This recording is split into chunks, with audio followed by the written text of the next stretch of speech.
goddess and the ancestors. Oh, no, I don't like my ancestors. Queers, we need our spirituality, but God and being queer, it's a little tricky, that whole house religion. Okay, so let's say something else. In the sacred presence of our community. Our community. Okay, the goddess, what's next? Do you like her or not? How about queer lineage for all the people who can be with us? Queer lineage, that's very nice. And, okay, one more, you get 3, okay? The almighty gayness. Oh, that's very nice. Okay, so now it goes like this. We are gathered here today in the sacred presence of the community, the queer lineage, and the almighty queerness. That's good? Okay, great. Okay. To join Juan and Steve. Okay, what's your name? I'm Sandy. Sandy and Dandy. I like that it rhymes. Sandy. Poetical, yes. Okay, Dandy. To join Sandy and Dandy in the matrimony. Oh, yeah, that's a line. Okay. It's not legal. Yeah. It's not legal, that's true. Okay. It doesn't fit us so well. Okay, so what do we say? We say what? Civil disobedience! Yeah. Civil disobedience. To join Sandy and Dandy in the civil disobedience. Very powerful. Okay. Yeah. Now, we here are privileged to witness. Oh, yeah. That's a hard one. Privilege. Oh, okay. I mean, I feel privileged because they don't have anything like this in Newport, Indiana. I'm very happy to be here. And we do, I mean, we're all warm and comfortable here. We have a roof over our heads, it's true. But we also aren't privileged, right? I mean, we are not legal. This isn't legal. So as queers, we're not privileged in some Okay. way. So we are happy. Yeah. Okay, happy is good. Gaily happy. Gaily happy. We are gaily happy to witness the joining of the hearts and spirit animals and souls of Sandy and Andy. Yeah, but there's kind of we're queers, there's some important parts missing here, don't you think? Okay. Undisclosed parts.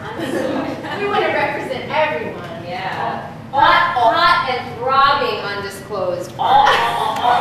They'll understand. Hot and throbbing. Hot and throbbing.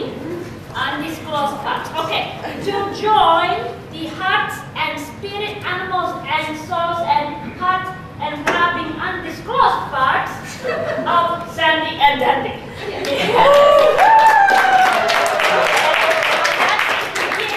But first, we pause here for a little bit. We are very happy to have Mr. Lane Featherich to provide a little context for us by telling us a bit about the history of marriage, to remind us why we are all here. Mr. Lane.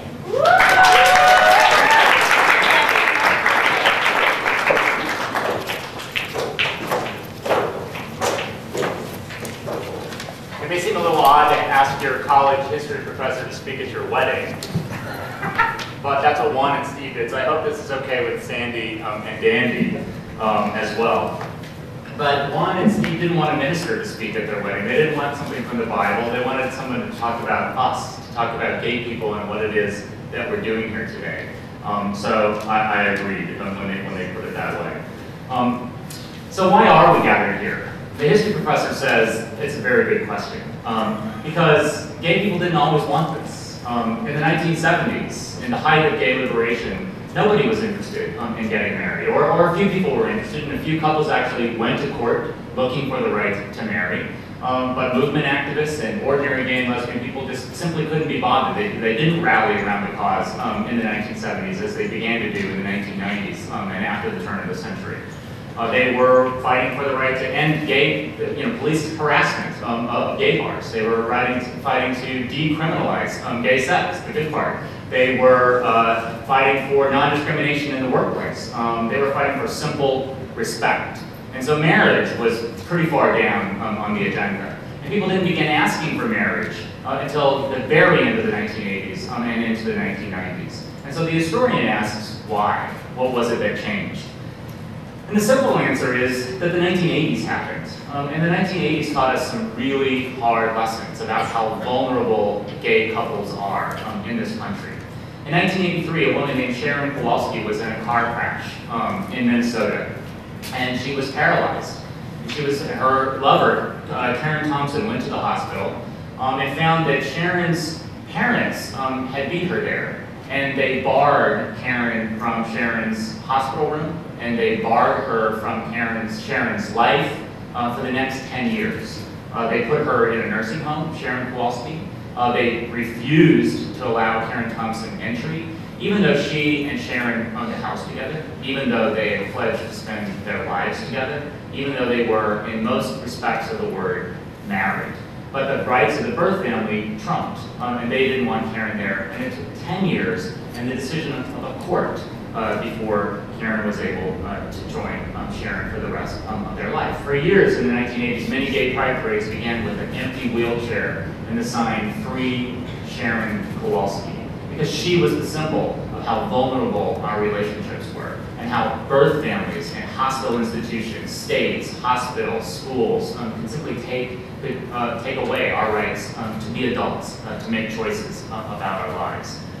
And while that was happening, while Karen Thompson and Sharon Kowalski were fighting to be together, tens of thousands of gay men obviously found themselves in the same situation. Men with AIDS found that their partners were barred from their hospital rooms, found that their partners weren't able to make decisions about their health care, found that when a partner died, they would lose control of housing, of children, of pets, right? Things that seem really silly, but that are really the marrow of our day-to-day existence as people and as couples.